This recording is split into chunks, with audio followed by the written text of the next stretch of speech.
Everybody, please mute your computers there. Let's get this thing going here. Oh my gosh, it's time. What is everybody? Welcome to the DNVR show. Let's go. Live from the Toyota Lounge in studio, so comfortably in the Toyota Lounge. I would say I like a commanding view from a bucket seat. You know what I mean? Oh, it is the best. Honestly, best seat in your opinion. Driver seat, passenger seat, back seat. Like, what would you say? Passenger. Well, it depends. Yeah, driver's seat because then you're in control of you. So you're driver, you're passenger. I prefer to be the driver. What about you? I prefer to drive. Oh, I prefer passenger. See, I've always said if I was really rich, the first thing I would do is hire a driver. That's my first move, and I'd be passenger. I like passenger because I'm always looking for wildlife. I actually saw a deer today. Right off I-25. Me too, but I'm just trying to be on Twitter as much as possible these days. I'm looking for the wildlife that is operating the other motor vehicles. Like that's what you're looking for? I'm like making sure that nobody's running into my car, man. Yeah. Check out the Toyota chat right now and join the show. And don't forget, Toyota is the official vehicle of DNVR, driven by your Front Range Toyota stores. Brendan Vogt is in the house today. What's up, gang? It's a great, beautiful Denver day, and I'm excited to be here. Kale, are we live? Good, Kale? We are live. Sorry, my mouse is You're good. You're good, man. You're good. Where was I? Happy to be here. What was that? Nothing can derail a DNVR Nuggets podcast like a mouse can. The mouse is out of battery. It's our kryptonite. I know. We really are like. This is the most like an elephant that we can be. Is that we are startled and ruined by a mouse. And an Apple mouse. Yeah, I feel great. Beautiful day out. Denver, it's that great time of year, man. It's that great time of year where you're... I mean, I love year-round in Denver. I really do. But dude, people are outside, man. The vibes are creeping out. The Nugs and Avs are doing their thing. Not every day is equal. Adam knows this. Equal. He likes one of his kids better than the other one. That's right. Yeah, he does. He'll tell you which one, but he does. So messed up. That's horrible. Over here, D-line. Hey, what's up? Sorry for that messed up intro. Girls, it's not true. Adam doesn't like either of you. Over there, the soon-to-be dad who would never make such a blasphemous joke, Harrison West. Wow, thanks for announcing that to the world. Was that not public? I don't think so. It is now. Jesus Christ. Nobody's listening, though, so it's all good. Appreciate You it. could have gone out of your way to make sure that was more secret. I don't know why that would be a Appreciate secret. that. Man, I really want to start the show over. I really sunk this podcast. Really derailed it for us. Let's get back on track. Today there was Denver Nuggets practice. We are going to talk about the notes from today's practice. Very excited for that. There was some crazy things said from one Reggie Jackson that I'm excited to hear about. And then the general mood of Malone. We're also going to talk about the stakes for the series, answer some mailbag questions, and then later in the show, stay tuned, we're going to make official predictions. Oh, my God, stay tuned. There you I don't want to tease it too much. go. Yeah? Only share public information. I'm going to take... Make sure it's public. I'm going to take Tim Conley's best team. Well, I don't like that. Okay. Technically don't like that. Vote. How was practice today? Michael Malone told us it was a great practice, and he elaborated as to what that meant. It was a how did you just put it on Twitter there, Wind? It was a mental day at practice, Michael Malone told us, where they turned the page on the Lakers, and it became about just sort of talking through the ins and outs of this Wolves series, personnel, matchups, installing a game plan. But he called it a great practice. He really liked the energy, and so I think the guys get the sense that they're prepared. From Malone, there wasn't a ton. There's what we already know. He reiterated that KCP will start on Anthony Edwards, but they're going to have to throw him different looks. Malone always says this about great players. Every coach does. You can't just give them one look all game. The Nuggets know that. They will try with Pope as they have in the past. And he also outlined what he considered to be a key in this game, which was both rebounding and transition. Man, so, okay, go on. But I have a note on this. Well, it's a long quote, so if you go for it. No. All right, cool. So he was asked a question from our homie Ryan Blackburn about the Wolves, who are rebounding nearly 40% of their own misses from the half court right now.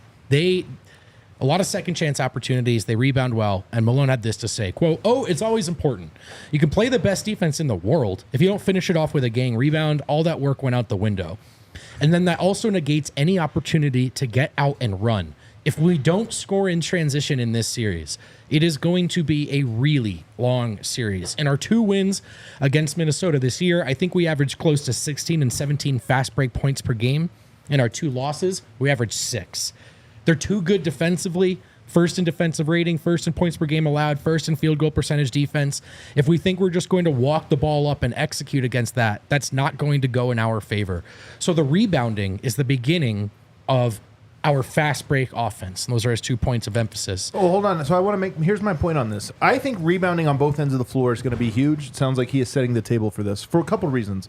Number one, yes, they are good in the half court, but they also are good very narrowly when they are matched up in the specific way. They want Gobert on Aaron Gordon. They want Karl-Anthony Towns on Jokic. They also, you don't want to have Anthony Edwards have to be, too many cross matches. Denver is the best in the league at you get a rebound and you force cross matches the other direction.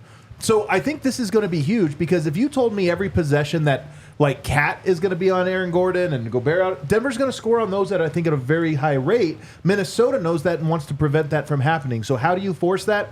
Clear the glass, push and transition the other way and get them on the heels. And then I think the same thing is definitely true on the other end that they don't score that well.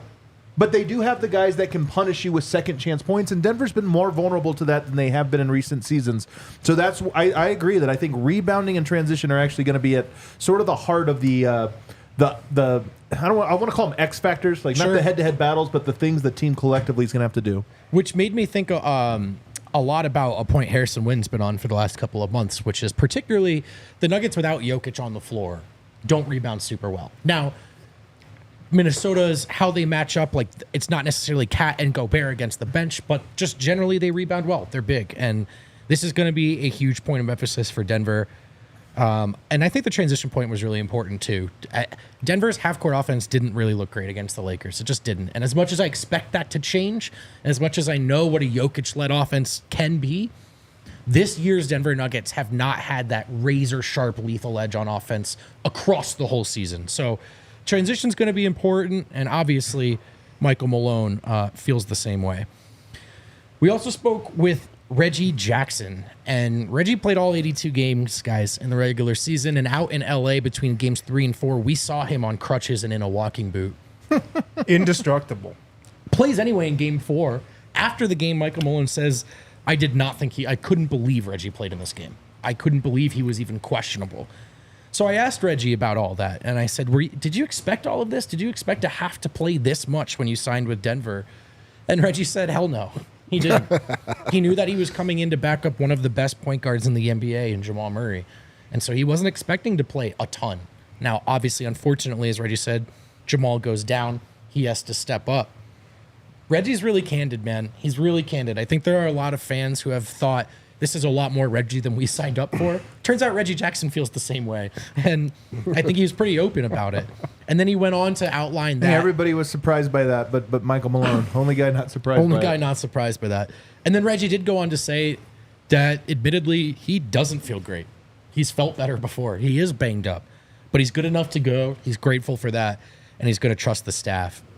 Just a couple more fun ones from Reggie. He was asked about Jamal's game winner and if he thought it was going in. And Reggie said, did you see the replay? I clearly called game on that one. And I don't know if you guys have seen it, but Reggie actually starts to call game before Jamal's shot even Does he really? leaves his hands. So they have like you're saying the Nuggets have a video of him saying yeah. game? And this might have been after game 2. That's the really? first, but you can see Reggie going, that's game before it even leaves Jamal's hands. Yeah. He was also asked about... that's what like everybody says. Nobody Nobody ever is like, I was wrong. I called game and he missed it. I didn't know if it was going in. I wasn't sure. I didn't know. Yeah. With Jamal, you never know. It was a tough shot. Poorly for Well 2 straight contested. games, I just thought. I believe him on this one, though, because I, too, knew it was going in. Yeah. And then I 3. Jamal, who I thought was pretty good with the media today, said, they're focusing on them right now. It's just their execution. Like, there is stuff they're worried about with Minnesota, but right now for Denver, it's mostly about in-house stuff, playing their game, the controllable factors. He was asked about going against Nikola Alexander-Walker, who is, of course, a fellow Canadian. And he says he's always competitive, and that's what I love the most. We can go back and forth and talking, but we know it's all love. He called him a great defender.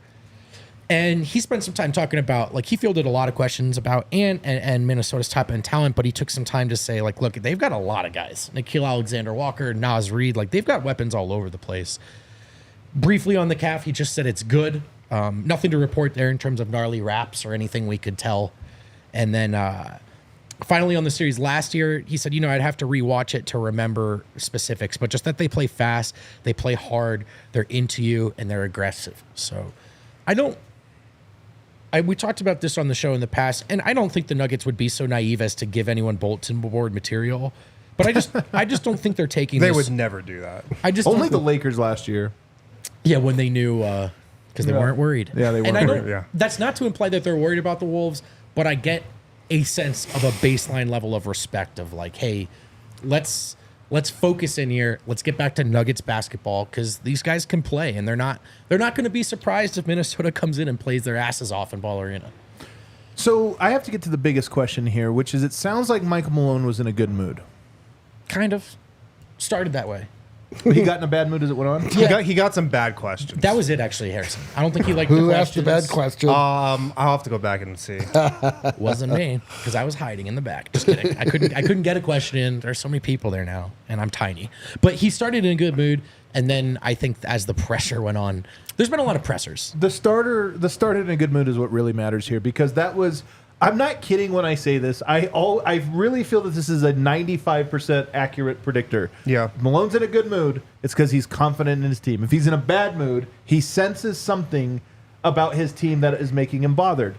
He was happy in games 1, 2, 3, and 5 of the Lakers series, and he was in a bad mood in game 4. Yeah. We should have known. I think it honestly means something that Malone kind of carried himself today with that energy. Well, we always like to joke that in a week of practices leading up to a game at training camp, there's usually a quote-unquote bad practice. Yeah. Right. When was the last time we had a bad practice? It's been a while. It's been a while. Maybe the Nuggets know. are just above that. Maybe they're beyond, they've matured beyond having the quote-unquote bad practice. And yeah, I mean, Michael Malone is the voice of this team. How he acts is usually a pretty good gauge on how the team is feeling. Do you have any thoughts on that? I think that's true. He is the barometric emotional pressure, or at least he's the canary in the coal mine for the. You can kind of get where the team is at based on his sternness and his like. I agree. He just he gets upset when the team isn't going well. When things are going well, he's like super jokey and fun. And he almost has an intuitive sense of those things. Totally. So it's not, you know what I mean? So it's like I don't even think he knows this, to be honest with you. You're just like, what's wrong? Why are you in a bad mood? He's like, I don't know. It's like, oh, it's because the team's not playing well or doing something. He's like, oh, you're right. That's exactly what it is. It's exactly what it is. Yeah. Did you eat? Yeah. Okay. That's my wife. Where are you, son? Oh, you skipped lunch. Okay, let's get a snack. We're good. We solved it. To your point, to reiterate, he volunteered right away that it was a great practice for Denver. So, I think Denver learned last year. They really nailed this part, the downtime, the off time. Like they prepared well. They used it well. They used it to focus up. And I think that they carried that with them as a takeaway from what goes into winning a title. And so that's, I think, one of their advantages that they have now is it's not just that they know they're good enough, they know what the journey is. And so I think they have a sense of just what these practices should look like, what this time is used for. So I don't, Denver's prepared. Denver's prepared. And that's probably my biggest takeaway. Yeah, I think that's really, really great to hear. What about the health? Health brought up? Yeah, I mean, they were asked a lot. There were some concessions that the week off helped, but there was mostly the how sometimes Malone just hates those questions. He's like, how's everyone Malone's doing? not going to say, but No, I understand, but there was a lot of that. Just everyone's like, we're fine. How big of an ice wrap was on Murray's calf? I didn't see anything gnarly. And he said quickly and dismissively, it's fine.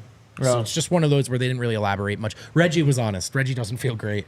But I do think the Nuggets know, too, especially watching all these other series and listening to the broadcast, everyone is hurt.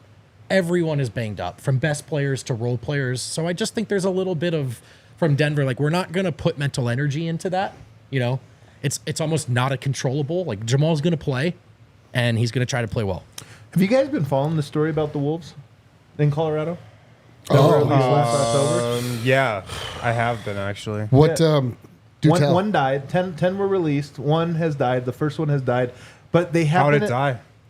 Natural causes, they say. Oh. Yeah. Interesting. It's a big controversy because, the ranchers, they do not want this. They do not want the wolves released. My friends in the ranching community have made that clear. I'll tell you, if you read things online, they hate Boulder specifically because apparently Boulder really wanted the wolves. Yeah, it's a big rivalry It's a big right thing, now. big rivalry, Boulder versus ranching. Yeah. Wolves, real wolves culture versus clash. buffs. But they have been known to attack calves.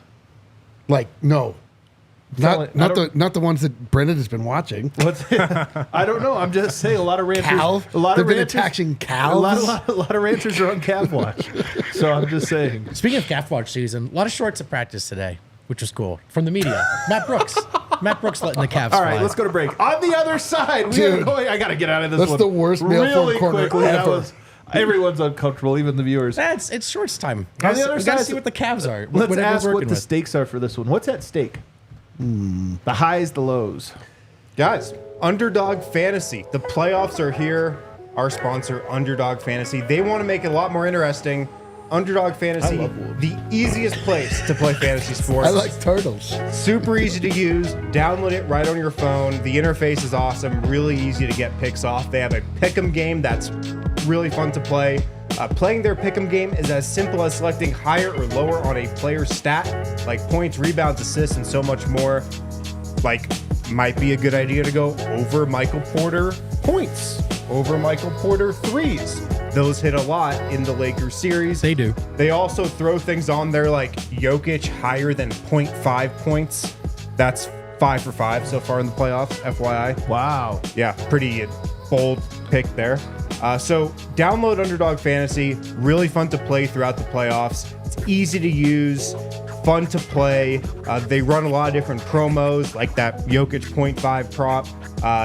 Bonus cash airdrop specials, giveaways, so much more. Sign up today with promo code DNVR. Get your first deposit doubled up to $100, as well as an instant pick'em special in your lobby. That's Underdog Fantasy with code DNVR. Must be 18 plus and present in the state where Underdog Fantasy operates. Terms apply. Concerned with your play, call 1-800-522-4700. Visit ncpgambling.org. Man, I've had such a great run with Underdog in the playoffs. I'm going to Italy because of Underdog. That's not a joke. Man, Red Hawk Roofing, Denver's best roofers. They've joined the DNVR team. Of course, DNVR Nuggets viewers, friends of the show. You guys know all about that. You guys know all about Red Hawk Roofing. They're old news. They have their own segment. They host They host the Big Takeaways, or they sponsor the Big Takeaways. And we love that because they're huge Nuggets fans and they're also great at what they do. Quality materials, decades of experience, quick response time, huge DNVR supporters. If you're looking for a new roof over your home or business, be sure to check out Red Hawk Roofing at redhawkroofing.com and tell them DNVR sent you. Last note on the Red Hawk Roofing, guys. That's an industry that takes advantage of the fact that you don't necessarily know how it works. These guys at Red Hawk, it's very important to them that they're not taking advantage of you. Their long-term reputation is more important to them than any short-term buck. So if you're looking for a new roof, be sure to check out Red Hawk Roofing. Yeah, but I bet they would take advantage of you if you challenge them to a ring toss here in the bar. If You think so? If you see B-Rad, and you challenge him to the ring toss that we have in the bar, he'll take advantage of you. You think? He seems like a fierce competitor. Don't you think? He does, yeah. Like he'd probably mop the floor with you, Well, could be. but then he'll give you a fair price. It'd be like a tire swing for him. All right, let's back. A thing here that I think That was good. Wow. we love you. A sneaky thing that I think is actually important in the series. Karl Anthony Towns and Jaden McDaniels are both foul prone. Did you guys see the presser after Game 4 with Anthony Yes. Edwards, the most charismatic man on earth, where he just like did you see it? No, but he's so charismatic because he's just like Jokic. He just says whatever's on his mind. Like he's so. He says it way cooler. Well, than I know, Yo. but he's so like honest with every. Yeah. He's like he's not lying about anything. Yeah. Including the most terrible things a person could say. I'm telling you, I'm so impressed by him. These little things, I'm so impressed. My charisma takes you so far in life. If you're know. like blessed with charisma, the rest of life is so much easier than everything else. But he's basically sitting at the podium. They ask Karl Anthony Towns a question, and he interjects immediately and says, "I told him to stop fouling." Oh yeah, And it's just like because so, he had to speak up for him. and he's basically like, insulting him but defending him at the same time in a way that only a guy like him could pull off. But nonetheless, Karl Anthony Towns does make dumb fouls, especially on the offensive end. I think that a crazy prediction, random prediction for you, KCP is going to draw a meaningful amount of illegal screen fouls on Karl Anthony Towns in this series. Oh, it's a great one. It's a random little prediction, and I think it's actually something. If they call them. But KCP's so good at like getting them, and that's and I don't think there's embellishment like you're faking it, and then there's no I'm selling what you did. Karl, I think you're right that if you try to embellish him, are you going to get the call? I think Karl Anthony Towns is going to give him opportunities to embellish. That's what I mean. And so I think that could become a meaningful storyline. I can see it because Karl Anthony Towns is guarding big Jokic and lumbering. And Yeah, he is like. Well, I mean, on the other end, on the other end, he'll be on Anthony Edwards and pick. Like he's not. He obviously doesn't have the same body control that like an Ant does. Nobody does, but like he can get like a little out of control with his limbs. Karl Anthony Towns, very out of control. Same with Gobert. Like both those guys, you can like. It's kind of the Peyton Watson has a little bit of this too. Yeah, this sort of. Somehow, like your feet haven't caught up to what you've decided to do. You know, totally. It's weird. The Torrey Craig school of running.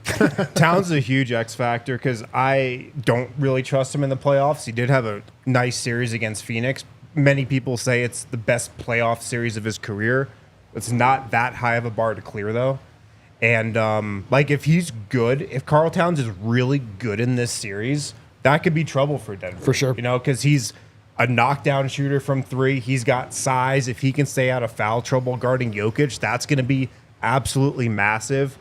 But if Aaron Gordon's able to frustrate him, which I think he definitely could, if Denver's able to get in his head a little bit, I feel like he could, lose his cool a little bit, and we could get, the Towns that we've seen in the playoffs before. Sure. That is out of control. Well, you know what it is there's a level of physicality that is legal, and then there's a thin line between that and then like you're out of control. And if you're not a naturally physical, like Aaron Gordon knows that line because he's always physical, so he kind of knows where he has to be. Karl Anthony Towns is not. And that's one where if you're getting physical with him, he's going to swing more wildly across the line and stuff because he's like not used to it in the way that a Jokic or an Aaron Gordon are. So I think that is one thing that like I hope you get physical with him, and I hope he gets physical in return in a way that draws fouls on him. Like the Wolves are a big team. I don't think they're a very physical team though.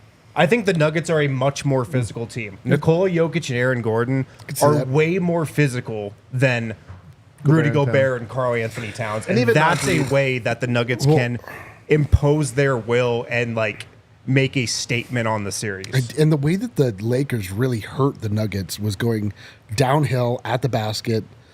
And can Karl Anthony Towns do what Anthony Davis was doing? Just charge past him, get those layups. Like that's how they were really hurting Denver.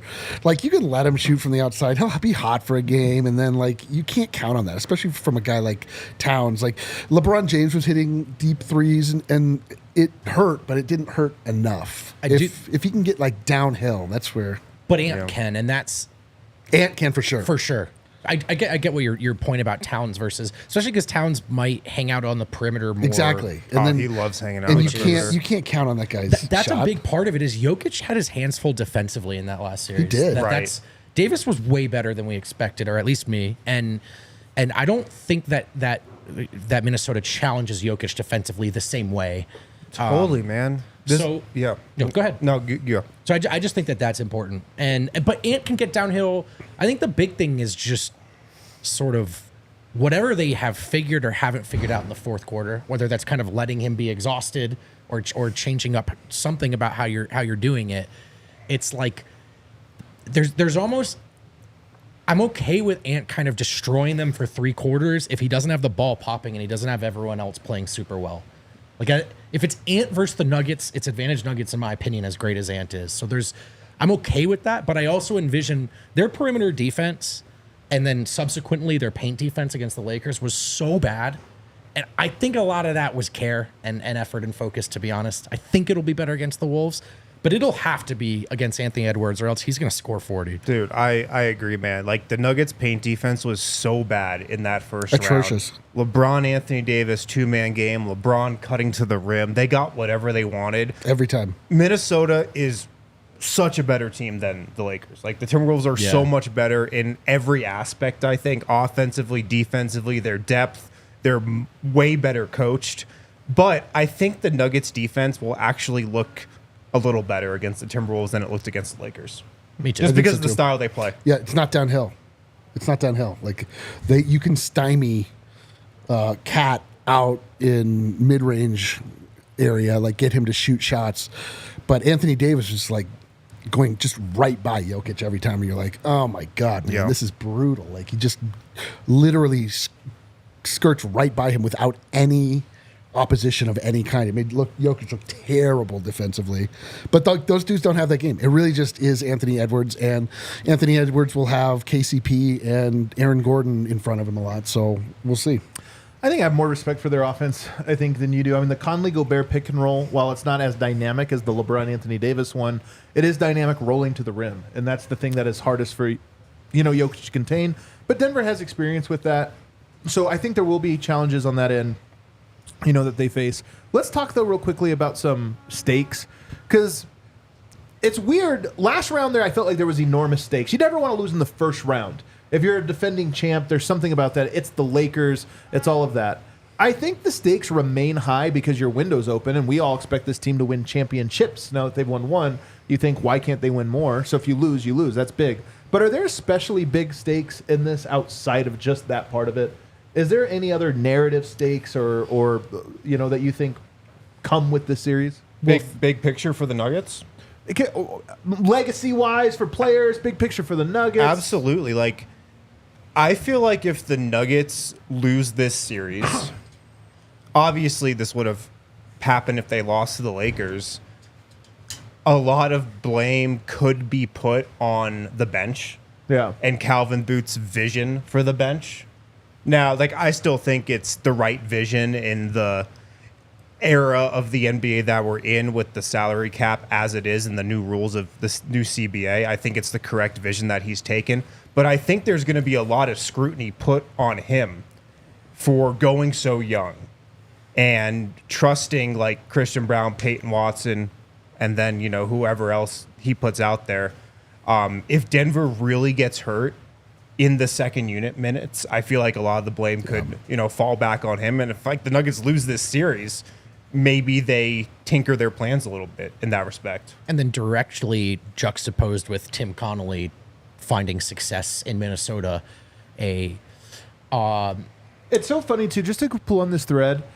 Last year they win the title, and it was Booth got him over the hump because Conley would have never traded Barton. He would have never done these things. Of course. And I think we all disagree with that because we had heard that this trade was on the table and that they were going to revisit it in the summer anyway. But that was the narrative. And so now this year, with the bench being as shaky as it's been, it's almost like everybody has swerved the other way. Right. We missed Tim Conley because Tim Conley would have never let a bench like this come into fruition. So it's kind of funny. And it is really funny, too, because Tim was known more in Denver for big swings. And he gets to Minnesota and takes a huge swing. And then after that has made a bunch of tiny little responsible moves. Yeah. Nikhil Alexander-Walker, Mike Conley. But anyway. Slow-mo. So that direct comparison, juxtaposition is there. And then I think a really funny one to think about. No Nuggets fans want to think about it. If the Wolves beat the Nuggets, the Wolves can absolutely win a title. Yeah. And that would mean that Rudy Gobert would win a title as a. I love this. This is what I was looking for. As a main fixture. Draymond Green's going to have a 5-hour-long podcast about it. Dude, it would get immediately hilarious and difficult to start talking about Rudy Gobert. It would get really weird. Yeah, it would suck. It would be a huge redemption swing for him. And then does he get into the? He goes to the Mutombo Patrick Ewing tier. You guys should have seen Jokic. He's above he was that. The greatest offensive player we've ever seen. All the defensive player Oh my of the God, year. there was one That's guy. true. You're right. But there was one guy who figured it out. Yeah. You're right. He does have a lot Oh of my DPOIs. God! This is also the stakes have the- never been higher. This is Yeah. also the series where the face of the league will be decided. I agree. my If the God. Nuggets win, Yeah, Anthony Edwards. Nikola versus Jokic is the face of the NBA. He is the best player. He's probably firmly in the Bird Magic tier, yada, yada, yada.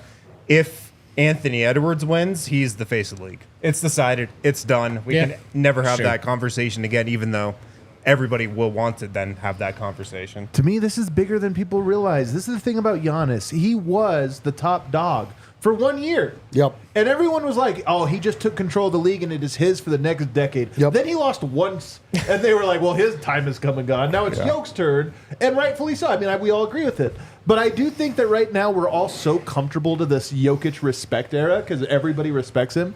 You lose one time, especially to the Timberwolves. back right down there to, well, he had that one title when they didn't play anyone, and then, it kind of all goes in the cycle. Mm-hmm. No, you really, you never really win, do you? Unless you get like you have to get, but even you never win. You're just staving off Michael Jordan hasn't won. LeBron hasn't won. Yeah. There's always something that says you're not. This is why Kobe was great with that commercial that Nike did where everyone's booing, I've been hating you for so long. It was like such a perfect, like, I'm retiring now and you're still booing me. Like, that's just how it goes. Yeah, can't win. There's no point. There's no point in any of this nonsense. No point. I do think the Tim Conley part. Oh, go ahead. Well, we've talked about this so much over the years, but the stuff that's on the table for Jamal Murray is hilarious. Who tweeted recently that Jamal Murray, if he wins this year, he's an all-star? Some media guy. Magic Johnson. Hall of Famer. A Hall of Famer. All-star. I don't know. Somebody. I don't know. But it's just true, man. Like you're getting awfully close to the weirdest description Was it of the a Jokic player brothers you've that ever tweeted it? had. No, it's like because he was almost really bad in that series. Except what is he going to be remembered for? Oh, it'll be a great series. Are you kidding me? 2 game winners, as he should, as well he's earned. So if they just go and they win another one, and he's awesome again. But he didn't even get close to the All-Star conversation this year and missed a lot of games. And then maybe doesn't play for Team Canada, but he just keeps winning over and over again with Denver. Jamal is weaving one of the most bizarre, out-of-the-box NBA legacies we've ever seen. Yeah. He does have, I think Murray definitely has some stakes, but I do think that also this first round has recused him in a certain way. Somebody said this, and it shook me in my core, that Jamal Murray is having the same career as Eli Manning. What? That's such a weirdly perfect, like, cross-sport. You're right. For the Kind of record, is. huge Giants fan, love Eli Manning. Yeah, of course. And that's a great take. I'm telling you. You're like, stop throwing interceptions in week 6. Yeah. Oh, Yeah. it's the playoffs? Fuck it. I don't care. Aaron Rodgers, let's go. I don't Where's care. the GOAT? Yeah. His blood shall be mine to drink. Right, yeah. Beat Tom Brady twice. That's crazy. Objectively inconsistent. Yeah.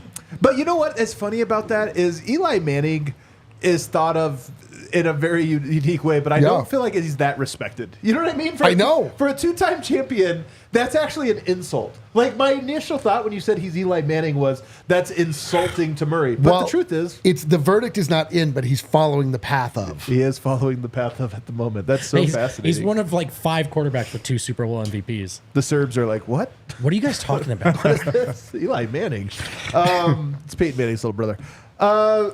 I do think that the Tim Conley part of this, like, I think the Tim Conley lore and legend is bigger with us on this panel than anyone else on earth.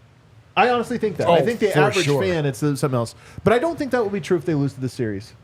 Because I actually think it's become a mainstream narrative. It wasn't even last year. There wasn't that much, because I think the Wolves were such a low seed in this or that. Yeah. But now it really Also, does the Wolves feel like hated Tim Connolly at that time. Kind of. Yeah, but now I think true. that there is this where it's like, oh no, those are the 2 best teams. Tim Conley had a hand on both of them. And I actually think the person who might feel the most pressure going into this one are the Cronkies.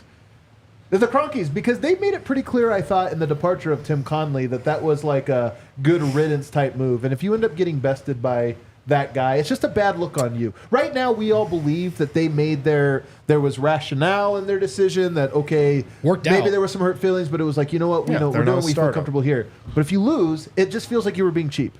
So, oh man. Even though you won a title, which is fun. I have thoughts. I think that the Cronkies won't get too much from this. I think we saw when Masai Ujiri went and won a title with the Raptors. That was 6 years later, though. But I'm just saying, like, I agree that the fact that it's head-to-head could add to that. I just think that it's going to me, it's Calvin Booth is, like, in the most tricky position right now, because if he fails to, beat the guy that he came in after, it really just kind of says that he was building his team, So it's like, even though I don't find that to be entirely true. It's just, but this is the narrative. That's where I believe it will go. It's funny too, is because Cal has at this moment is a passenger on a plane. Like there's nothing he can do anymore. Right. So it's like the pressure is all there for him to bite his nails. It's funny, man. We're on that plane too, by the way. We are in the back, in the cargo, more turbulent with the dogs. When the Nuggets and Timberwolves played in Denver at the end of the regular season, I was just in the locker room after the game. Who waltzes in there? Tim Connelly. In the Nuggets' locker room? Yeah. Just saying what up to people. I love that guy. Walked in like he's still the GM. I love that. Because it's like, It was just kind of funny. you know, like there was like a quote that a really important person said one time that like hit me.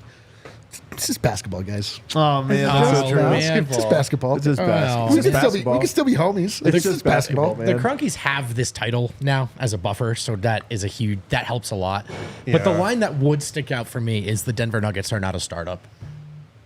You know what's funny, though? Definitively not wrong about that. Look at the messy ownership. Totally but correct. At the same time, that it was a we're better than you. That aged 100 out of 100. Yeah. But things change quickly in the You know what narrative it world, is? man. You know what it is every owner just thinks they're the smartest person on That's earth. it. See Matt Ishbia. Yeah. Prior to that, see Joe Lake. I've come to realize that this is just every adult man. Yeah, this is true. That's actually fact. You're right. And it would be Except for way me. more augmented if you had $1 billion, which is what it is. They all just think they're so smart. And it would be, because I do feel like when Kroenke said we're not a startup, that was they are, those lowly guys over there. And it would be hilarious if not only are they a startup, they're the most dysfunctional startup in the world, but it turns out ownership doesn't matter. Yeah. Like, if they won anyway. Talent wins. Yeah. Right. And it would almost be a hurt to all billionaires' egos of like, are we really just here to stay out of the way? Of course, like to just fund the things that happen. Yeah. That's which is Of true. course, these are all hypotheticals and not necessarily what I think will happen. One more for Michael Porter. What a series in round one. I think you have two of those in a row. And I'm not saying like I expect Mike to be good. I thought he was great in round one. He has two great series, and there's going to be a lot of opportunity for him too. Yep. I just think there's going to be a lot of conversation around him. It doesn't happen off of one series. Lots of guys have a good series. If he has a second great one, I think it's going to really be meaningful. And by the way, might buy Jamal just enough time to get fully healthy for round three. Right. Yeah, I mean, there was so much attention also on other storylines in round one. You know, Jokic versus Anthony Davis, Darvin Ham. The fact that you just had the Lakers as the opponent automatically kind of shields the Nuggets from the main storylines. But, I mean, if Michael Porter does have another great series with everything that's going on off the court for him, with kind of just the story around his career, with him, you know, on a max contract and really living up to that, it could be a central storyline. Absolutely. All right, let's take a break on the other side, answering some mailbag questions and making predictions. It is Miller time here at DNVR. Check out Miller Lite, the best light beer out there. You got a lot of options for light beer. Nothing's better than Miller Lite. A crisp taste. They keep it simple, undebatable quality, great taste, only 96 calories. Miller Lite strips away everything you don't need and holds on to what matters most. It's a light beer that tastes like actual beer, doesn't taste like water. Only 96 calories. What? Perfect for the summer. Dude. The original light beer since 1975. Times change, but you can always enjoy the great taste of Miller Lite. Tastes like Miller time. To get Miller Lite delivered right to your door, you don't even have to leave your house. MillerLite.com/DNVR. Go there right now. Stock up for the weekend. You can also find it pretty much anywhere that sells beer. Celebrate responsibly. Miller Brewing Company, Milwaukee, Wisconsin. 96 calories per 12 ounces. Got some fuzzy memories of some media brethren, peers trying to hand me what looks an awful lot like a Miller Lite as we're hanging out in Las Vegas. Most recently at the Circa Resort and Casino. That's where we hang out when we're in Vegas. And why wouldn't you? It's Vegas's first ever adults-only casino resort. Saves time checking IDs. Saves time interacting with children. No offense, but like, come on, it's Vegas. World's largest sportsbook, casino, stadium swim. It's hot in Vegas, man. Sometimes you want to beat the heat and watch your bets unfold on this giant screen in this giant pool, drinking some giant drinks. That's kind of the theme of You don't Vegas. even have to beat the Heat. You can beat the Timberwolves. Oh, look at that. Look at that. What is this, my damn microwave? Experience Stadium Swim and watch your favorite teams at Circa Resort and Casino. Book your stay with code DNVR20. You'll get 20% off. There you go. Back here now. Let's get into the mailbag. Let's dig deep and see what the people wanted to say. What do we got, Kale? The mailbag. I got him in the a wad of I'll start gum reading. at the bottom. I got links in. Yeah, you got it. Who wants to read this? Taylor says, will MPJ be able to deal with the physicality Minnesota defenders bring? Are they that physical? I mean, McDaniels is kind of physical. I think it's really Jaden McDaniels that people are talking about with this part. Could be finishing at the rim Yeah, through that's rim true. protection. You know, that could Yeah. be part of it. That's true. I think he's better suited for it than he has been in the past. Oh yeah. I also think he catches a break in this series because McDaniels probably will be guarding Murray a lot of the time. And I do think if McDaniels wanted to make Mike's life very difficult, he's well suited to do it. Yeah. But Also, he's like he doesn't have to play physically. He can shoot from the outside. That can be his role. Like he can ruin your day that way. You know, he doesn't have to get rebounds. He doesn't have to get, you know, inside and finish the rim. It's dope when he does, but like he can still be very effective even if they are physical against him. So McDaniels starts. Who is he going to start on? We were talking about this, and Murray or people told me I Porter? don't know anything about the Timberwolves, so I don't know. You tell me. Why? Because what did you say? I don't know. Because we were talking about how they'll stack up. I was like, okay. I watched him a bunch. I mean, So who do you think that he's going to guard? well, I think that they're going to. I mean, you have Mike Multiple Conley. guys. Mike Conley probably draws Jamal Murray, I would think. Then you have Jaden Edwards McDaniels, and you have McDaniels. Edwards. Edwards probably draws KCP. Jaden McDaniels probably goes on to MPJ. They're a similar stature. And then you get Aaron Gordon that gets Cat and Rudy Gobert that gets Jokic, and those two switch. I think I would switch Aaron those Gordon two, and Michael but Porter. those two are fluid. Yeah. Jaden McDaniel's going to guard Murray a lot. He Nikhil probably will. Alexander Walker is going to guard him a lot. Yeah, but McDaniels that's guarded him bench. the whole game when they last played. yeah, And so I think And that, Murray kind of cooked him. I saw your tweet there. which That's is good. kind of an important storyline. So you Yeah. said 11 of 17 on the season or 11-17 in that game? It was On the 11-17. season, and then Murray shot, I just put this out, 8 of 13 in that game on April 20th, with McDaniels guarding him like the whole game. Such an important note, such an important piece, because to me the series really does get reduced down to this as the biggest thing. Like it makes up 35-40% of the series, in my opinion, is Yeah. can Murray cook Jaden McDaniels? I don't even mean does he have to go nuclear against him. It's just, does he look like Jamal Murray? Or does he look like a hobbled version of him? Yeah. And I mean, he got his buckets, some one-on-one, some just straight one-on-one, you know, with step backs and stuff like that. But also, Denver was able to free him up in this game by just running him off screens, double screens, some stagger stuff. Just really, they worked hard to get Murray free. And, like, he was able to capitalize when he just got a little bit of airspace. And if you're the Wolves, I think that's got to be the way you handle it. It's not even necessarily about limiting Murray to X amount of points. You make it annoying for him to get into Denver's offense. You make it difficult for him to do the little things like bring the ball up the floor. Just turn the corner on that screen. Just die on this screen once, please, instead of fighting through it and making me fight for every inch. So I think if you're the Wolves, that's what you're trying to do is like you don't want the ball to get popping, which starts with not letting Murray do what he wants to do. Maybe make him over dribble, make it laborious. And then you kind of live like I think you have to live with Mike beating you as talking specifically McDaniels as opposed to Murray. But then if it is Anthony Edwards on Mike, and then Ant can be a good defender, but young stars off ball, like his mind's gonna be on scoring. He's gonna be ball watching a lot. Like he's gonna have moments where he's gonna be thinking about going to get his next 3 points. And Mike was really, really, really good at relocating in round one. He didn't just stand there. Like when Rui and LeBron fell asleep, Mike moved and he was always open. And I think he's got a chance. Like I think Ant's a great player who might fall asleep sometimes watching the pick and roll. And so hopefully Mike is able to do the same thing. Keep himself as an option because if he plays like he did in round one, it can be a huge difference in this series. What's the next one, Kale? Is P-Watt or CB or neither more likely to draw the Ant assignment during their minutes? And do you think either could slow him down at all? I actually think this is... Denver can win the series without these guys probably, but it makes it way harder. I think they need these guys to make a meaningful impact on Anthony Edwards in the series. Who draws the assignment? Wind, I'm curious what you think. Christian Brown, more Yep, likely. definitely. I think. Why? Stronger. Yep. Around the same size as Edwards. Doesn't have the length that P-Watt does, but like I feel like strength is very important when guarding Anthony Edwards. I couldn't possibly agree more.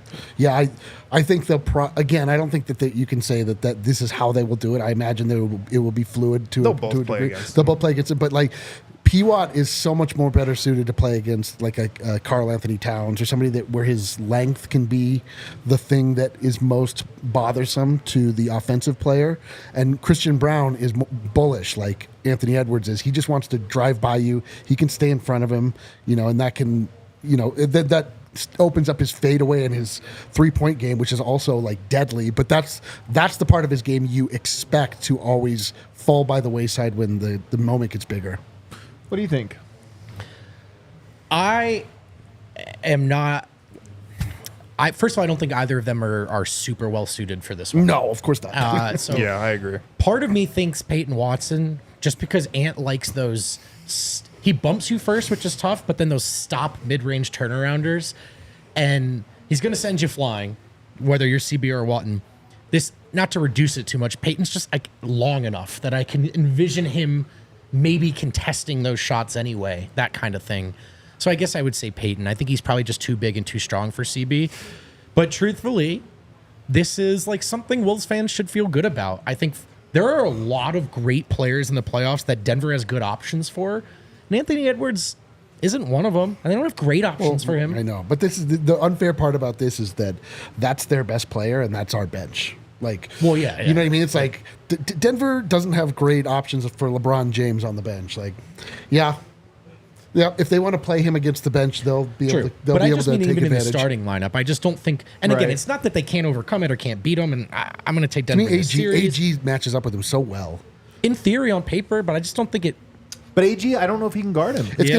gonna be similar in a lot of ways to LeBron James. I think. But I just am not sure that AG is going to be able to guard possible. him because he has to guard Towns.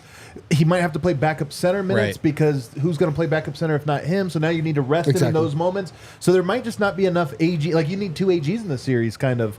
And so I think there's that. I actually think P-Watt too. So I'm kind of surprised. I'm not like sold to this. This is not something I feel deep conviction about. I actually do lean more towards neither of those guys will make a huge impact.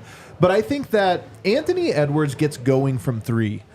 Like, he has a really good Yes, shot. he And when does. he gets going from Dude, do you 3, remember he everything scored snowballs. 40 here and he hit course. like Yeah. 9 3-pointers. Couldn't Of course Like, I do. What? And when he gets comfortable with his 3-point shot, I just feel like the rest of his game opens up so much. And Christian Braun just isn't long enough to be able to take that away from him. And I even think that for as strong as Christian Braun is, Anthony Edwards is stronger. So it would be one thing if you thought he was strong enough to guard him and P-Watt's not. I think neither of them are strong enough to like muscle him.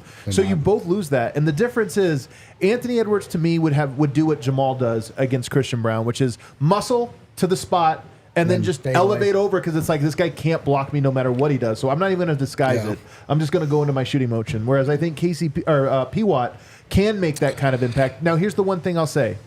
Anthony Edwards, more than any player, outside of maybe Jalen Brunson and Shai Gilgeous-Alexander, is so good at the extra step off of a single pivot. Oh, So if you yes. know what I'm talking about, Yeah. you pivot and then you take a step, but it's actually not a travel to then lift your pivot foot as long as your other pivot foot doesn't come down. It's extremely unnatural.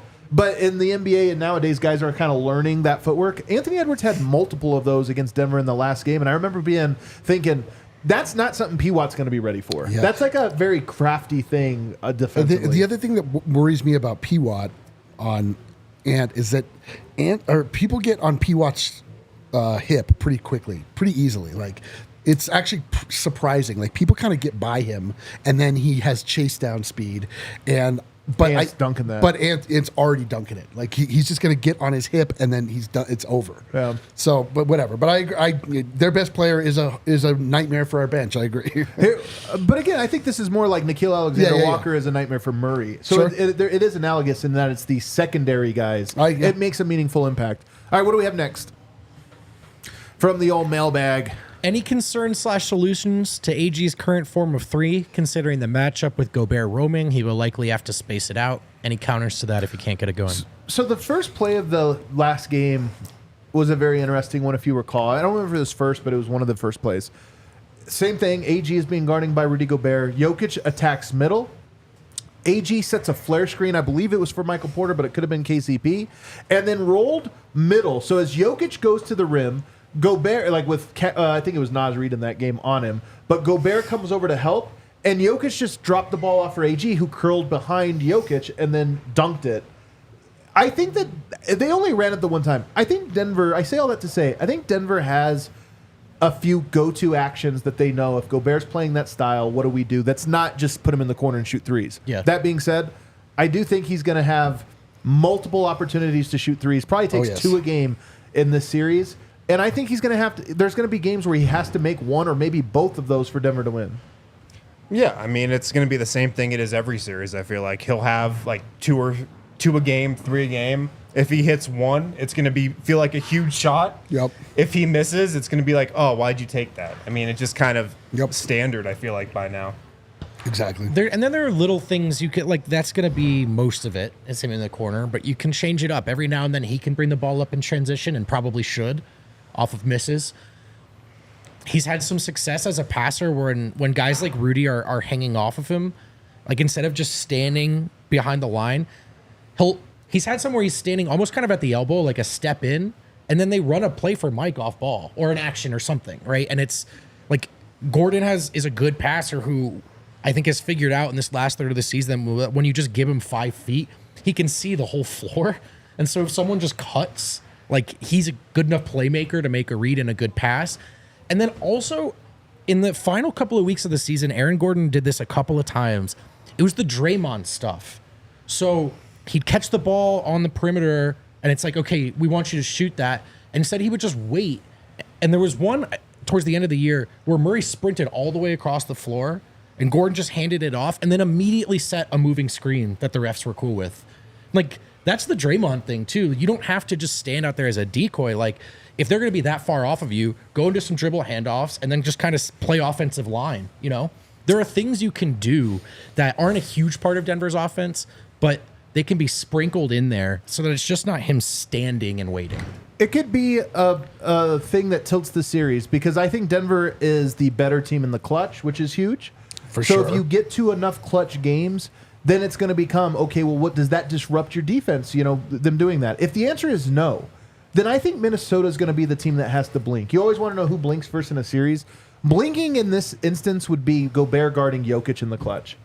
And if that's the case, is Karl Anthony Towns even on the floor at that point? I mean, he's supposed to be guarding Aaron Gordon, but then you start to think, well, that's not a rim protector. You know, he's not being able to play that defense. It puts Denver more in their natural rhythm. So if the Gobert off the roaming defense doesn't work in the clutch, they go to Gobert on Jokic, and it changes them. That's a big thing, man. We're going to get the dopest finale oops. Oh, man. There's going to be Karl Anthony Towns is going to be guarding Aaron Gordon. He's going to sag off to guard Jokic. Jokic is just going to find him in the dunker spot. It's going to be so goddamn sweet. I hope you're right. That would be fun. What else? One more? Denver Dispatch. Do the Wolves have better playoff depth? Yes, in my opinion. I think this one is their biggest advantage. What is their depth? Monte Morris, the point guard? Naz Reid. Naz Reid, Nikhil obviously, is huge, and Nikhil Alexander Alexander Walker are huge. Yeah, that's it. But depth also means your starting lineup. Yeah, You know, Sure. To me, depth just means like all the Wolves are good.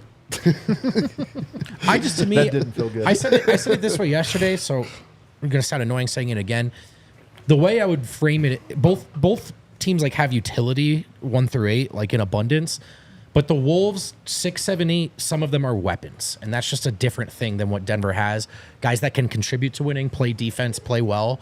But it's not the same as like, all right, let's see what Naz Reid can give us here. Because he can give you something in ways that probably Christian and Peyton can't. Yeah. They also have a way better bench than the Lakers.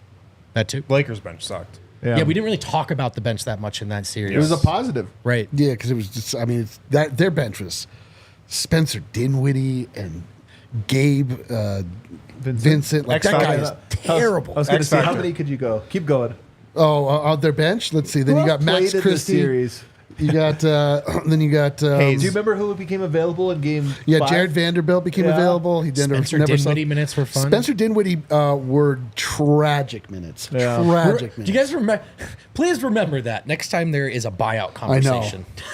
Spencer Dinwiddie was the guy this year. And Reggie Jackson. Like, Yeah, that's it. the buyout guys. 82 game Reggie Jackson. Oh, my God. Perhaps go. 16 game Reggie All Jackson. right, let's take a break on the other side. Official predictions and a special segment. Stay tuned. And we're back. Oh, that's right. We don't have a third break. I forgot. And we're back. Thanks for staying right in tuned. there on Thanks for Pro sticking with us. Side. You know the most excited people are the people in the chat. We really deked them there. Official prediction time. Who wants to be the bold person who goes first? I will. I'll go first. D-line. My official prediction in this series, and I think that most people are here, is me deciding between the Nuggets going 6 or 7. And to me, I look at these two teams ultimately, and I think that in many ways they are pretty even. And I look at the fact that ultimately the Nuggets do have home court advantage, and it's more likely than not that when the teams are even, that could be the thing that tips it over the edge. Which makes me feel like I should say Nuggets in 7 because everyone just wins their home games. Although I could see them trading one. My official prediction, though, I'm going to say Nuggets in 6. I think they're going to figure them out as they did before. We'll have an absolute rock fight in the last game like we did last time and like we did with the Lakers. But I think in the middle, the Nuggets kind of figured them out, and I kind of see it going like the Lakers series just did, only obviously more games. But Nuggets come out early. Wolves fight back, and it just kind of goes back and forth a little bit, but Nuggets come out on top after 6. Winning on the road would be fun. Mirroring last year. That's right. It's a great point. 5 and then 6. I don't feel like that was that bold. I wasn't being I know. bold. I kind of thought you were going to be real bold. Well, No. I think 5 or 7 are more natural. No, I started off by saying I think everyone is here. I'm not being Oh, bold. I see. I gotcha. Oh, gotcha. That's what you meant by everyone is here. Gotcha. Gotcha. Win, what do you think? I'm picking Nuggets in 6 as well. It's my official pick. Look, I think the Nuggets will never say this. I think they wanted the Lakers in round 1. And I think they kind of played arrogant against the Lakers in round 1. I think they didn't take the Lakers that seriously. That's my read on it, at least. I think they were a little overconfident, and that bit them a little bit in some of those close games. And it also didn't bite them. That's the other thing. Well, They won in 5 almost, games. won in it 5 almost games. did. It was With two game winners. It was the closest gentleman's sweep in NBA history. Oh. I think they take the Wolves a lot more seriously. I think they have a lot more respect for the Timberwolves. I think they just take this matchup and dive into it and prepare for it just with a little bit different of a degree of seriousness. And I think, they come out in game 1 and they make a statement like they made against the Suns in the second round last year. And it's a very okay, I'm ready for this. Might even get that exact quote. Maybe. Maybe we get something similar. I actually love all of your logic on that one. Very logical, because I agree with you that I think the Lakers were both better than their reputation, but I also think that Denver, and Jokic in particular, we kept saying he didn't seem aggressive. When does Jokic feel that way? When he's most bored. Yep. And I do feel there was a level of whatever. I totally agree. And that, I don't think that's acceptable, I was pretty frustrated with how the Nuggets played in round 1. And we could be wrong. It could be that was actually their best shot. Right. I doubt it. Yeah, and if that is their best shot, they're going to get smoked by the Timberwolves, honestly. If they play how they did play against the Lakers, I think they get smoked in this series. I agree. But I think it looks like a different Nuggets team in round 2. Where are you going? Nuggets in 5. Woo! Let's go! And I think the Wolves are who everyone says they are. It's not a shot at them or anything like that. I think Denver played like shit in round 1. I don't think the Lakers are any good. I don't think the Lakers played that well. I think Denver looked terrible. And I think Denver will look good. I think this is a statement series. I think there's been a lot of talk about how much better the West got. It did get better. They didn't catch up to Denver. This series last year, some people say it was close. I think it was close to a sweep. It actually was. The one loss was in overtime. They did not have Naz Reid. They did not have Jade McDaniels. True. That will make a difference. Anthony Edwards is a better player. The Wolves are really, really, really effing good. I think there is a chance that we see a huge shot luck swing here. The Nuggets couldn't buy one against the Lakers. And I think there's a chance that they hit a lot of them against the Wolves. I'm also curious to see how the Wolves role players look when things aren't going so well. That they cruised through a bad team, and they deserve credit for that. They made that team look bad. They did. But it's a different question than what does it look like against a good team when the playoff series gets really tight, When your best player doesn't look quite as good as their best player, is Jaden McDaniels going to hit all those corner threes? Is Nikhil Alexander-Walker going to hit all of them? They might. They're good players. And the Wolves have the pieces to take this to 7. I just think that the Nuggets are going to play well. And I think Michael Porter Jr. has locked the F in. And I'm excited to see what they do. I think we get the Nuggets playing their best basketball, and no one can beat that team. You guys have persuaded me. I like a lot of what you guys are saying. I think there is a really good chance for that. I was asked to make a prediction a little early, and I got to stick with it because I don't want to be the guy that makes 3 different predictions and then points to the one that was right. I was like, told you guys. So I'll stick with it, but I actually still believe it as well. Nuggets in 7, but I agree with you guys about the overall. I think Denver is better, and I think a fully healthy Denver team probably would get this one done in 5, maybe 6. But I don't think Murray is fully healthy. Yep. And I think there is still going to be a very inconsistent Jamal in round 2. That's my prediction. My hope is that by the end of this round, much like the end of the last round 2, Jamal Murray has found that consistency and has found his best self, and that we're talking about that in games 5, 6, and 7, and then obviously on to the next round. But I think that there'll be some duds in the first 4 games of this series from Denver, much like there were some duds in the first round against the Lakers, but I don't know that they're going to eke them out and make up for those duds. So I think it's a very hotly contested series. I think Denver loses one at home and has to win one on the road. I think they do that, and then I think they close it out in a game 7.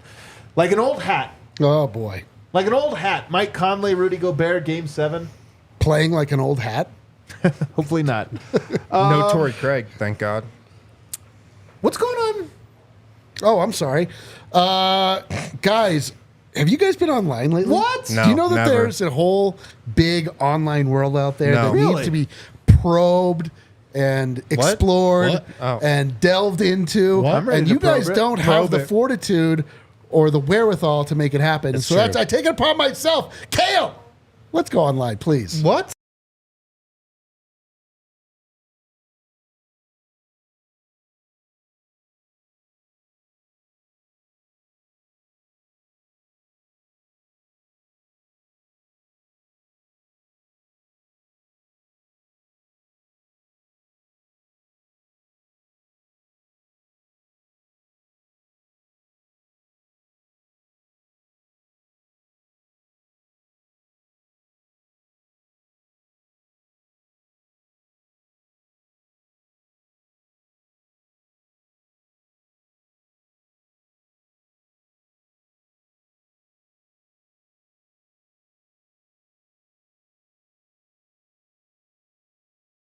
I, as an old man, want to watch a bunch of dancing young girls. No, I don't. Surprisingly, I thought you might think the other way. I didn't know you were do going not. with that. Glad you went that I direction. do not.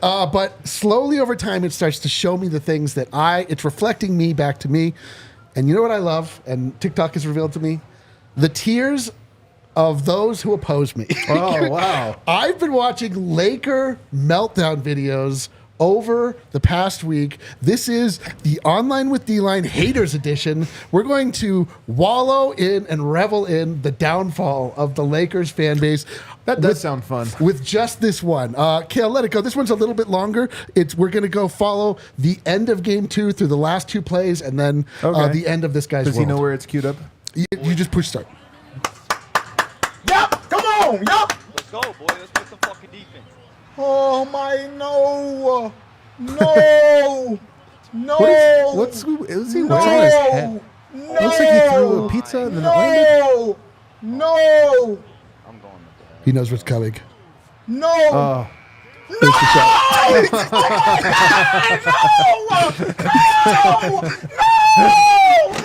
no.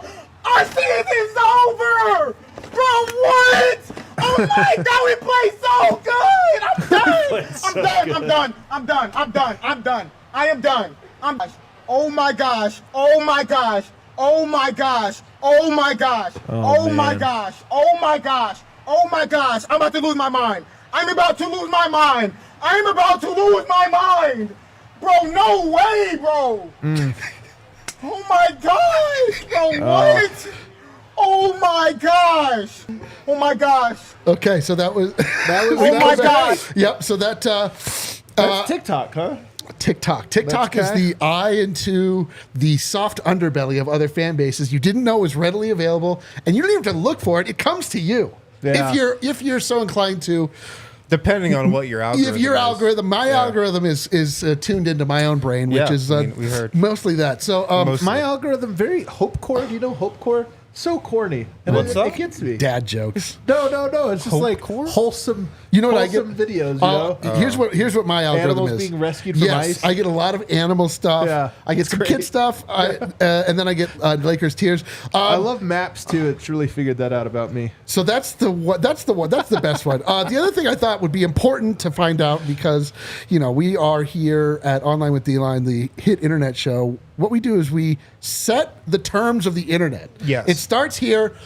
And so what we do is we find out what the official emoji of any given period of time is going to be.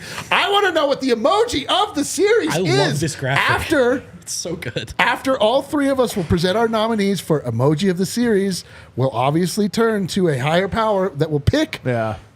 the correct answer, which will forevermore be the official emoji of the series. Harrison, what is your nominee for emoji of the series, please? My nominee is the eggplant. Eggplant emoji. Wow. Eggplant Do you want to emo- know Oh, why? that's the eggplant. Okay. Because the Nuggets just big dick the Lakers in that series. Yeah, well, All right. Wait. Is this of the last series? I love when Yes, Win this just is Oh, really this was the last spices it series. Yes, up. this was Well, the. guess what? Same emoji. I works. know. Wow, the eggplant emoji. Because what do you guys Win think about that? Because as Win puts it, the Nuggets big dick to the Lakers. I don't know what that has to do with the eggplant. The eggplant is a vegetable. It's really Yeah, good for it's health. a vegetable Win. Get your All the head out of same, gutter. I agree with the sentiment. I don't understand the emoji connection.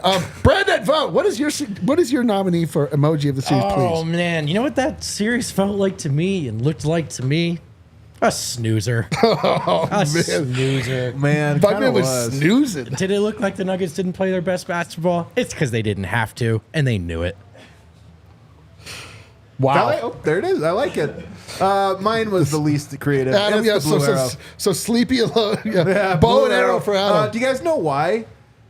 I'm gonna guess Jamal Murray was Yeah, at the heart because of it. he had game winners in that series, so I went with. Okay, so just to recap, we've got the Nuggets big dicking the Lakers.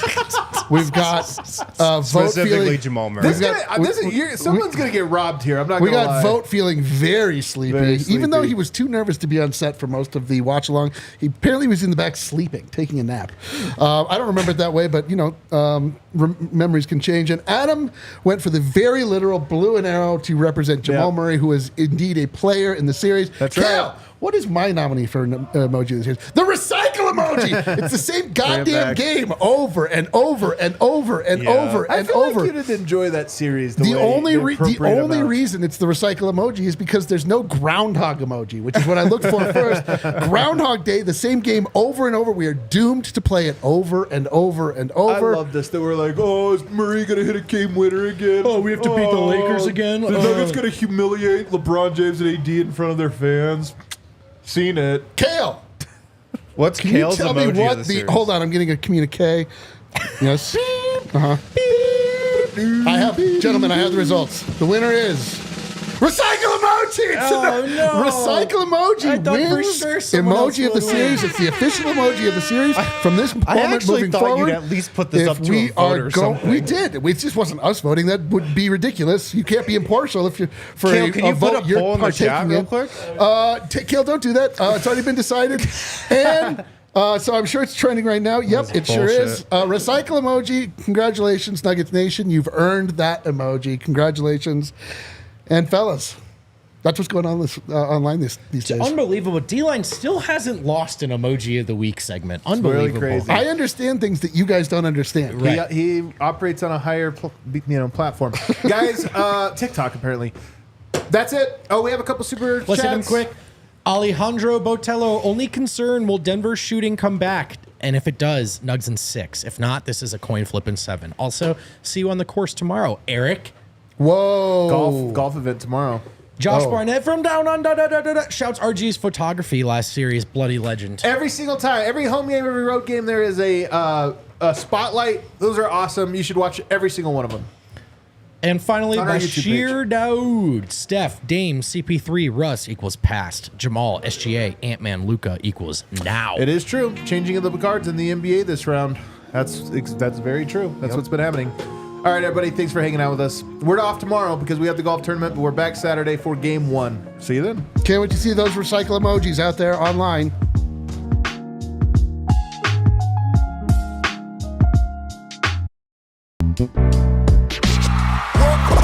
We all silly like the mayor.